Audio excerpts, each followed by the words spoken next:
High, সবাই কেমন আছো? আমি তো খুব ভালোই আছি, যেহেতু ঘুরতে এসেছি। তো ঘুরতে এসে আজকে যাচ্ছি সাইট সিন করতে। তো কোথায় যাচ্ছি চলো আস্তে আস্তে তোমাদের সাথে শেয়ার করব। তো এই যে আমরা সবাই মিলে গুছিয়ে বেরিয়ে পড়েছি গাড়িতে। তো কোথায় যাচ্ছি? আজকে যাব জিরো পয়েন্টে। দিনের স্বপ্ন, চোখের সামনে বরফ দেখব।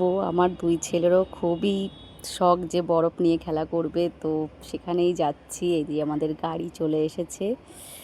তো আমরা যাচ্ছি, চলো। তো ভীষণ চারিদিকে এত সুন্দর লাগছে না, দেখো পাহাড়ের গায়ে বরফ পড়ে রয়েছে, পুরো সাদা সাদা, এত ভালো লাগছে দেখতে, কি বলবো। আর প্রচণ্ড ঠান্ডা লাগছে, গাড়ির মধ্যে আছি তাও কিন্তু প্রচণ্ড ঠান্ডা। এর মধ্যে রয়েছি, ঠান্ডাও পড়ছে। আমার ডার্লিং কই?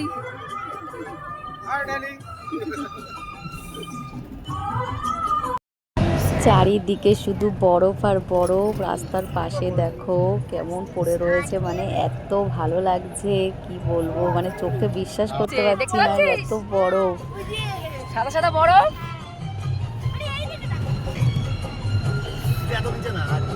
আমার ছেলে গাড়িতে আস্তে আস্তে বলছে যে মা বরফ নিয়ে কিন্তু খেলা করবো। আমি যে অবশ্যই, যার জন্যে যাচ্ছি সেটা তো করতেই হবে, বরফ নিয়ে খেলবো সবাই মিলে।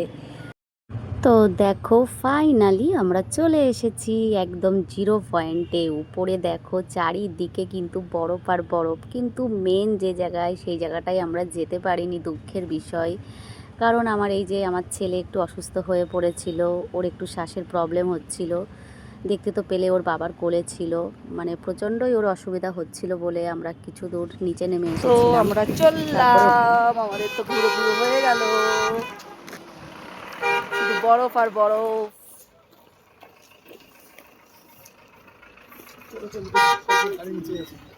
কোথায় গাড়ি? তো দেখতে তো পেলে আমরা মোটামুটি ভালোই আনন্দ করছি, একটুখানি অসুবিধা হয়ে গেছিলো। তো যাই হোক, আমরা এবারেই ফিরছি। মানে এই রাস্তাতে শুনেছি নাকি প্রচণ্ড বরফ থাকে, অনেকে এই পুরো রাস্তাটা নাকি বরফে ঢাকা থাকে, অনেক পর্যটকেরা নাকি এখানে আসতে পারে না। আমরা যাই হোক গেছি, তো স্পটে তো গেছি, এটাই আমাদের কপাল, কি বলবো। রাস্তা নাকি অনেক সময় বরফের জন্য বন্ধ থাকে। তো আমরা একদম উপরে বরফের জায়গায় যেতে পারিনি, তাই কি হয়েছে সাইডে তো কত দেখলাম। আমার ছেলে তাতেই খুশি, ওকে দেখাতে পেরেছি আমার দুই ছেলেকে, দুই ছেলের জন্যেই আসা, ওদের আনন্দেই আমাদের আনন্দ। তো ভীষণ তো আনন্দ করলাম, আরও অনেক জায়গায় যাওয়ার আছে। একদিনে আমাদের 2-3 জায়গায় যাওয়ার জায়গা, এখানে পরপরই তো অনেকগুলো স্পট আছে, সেখানে আমরা যাব। তো এই বরফ দেখা আমাদের মোটামুটি সার্থক, কি বলবো। আমি তো ভীষণ খুশি, ভাবতে পারিনি যে চোখের সামনে বরফ এরকম পাহাড়ের গায়ে সাদা হয়ে রয়েছে, চোখে বিশ্বাস করতে পারছি না, ভীষণ ভীষণ আনন্দ হচ্ছে।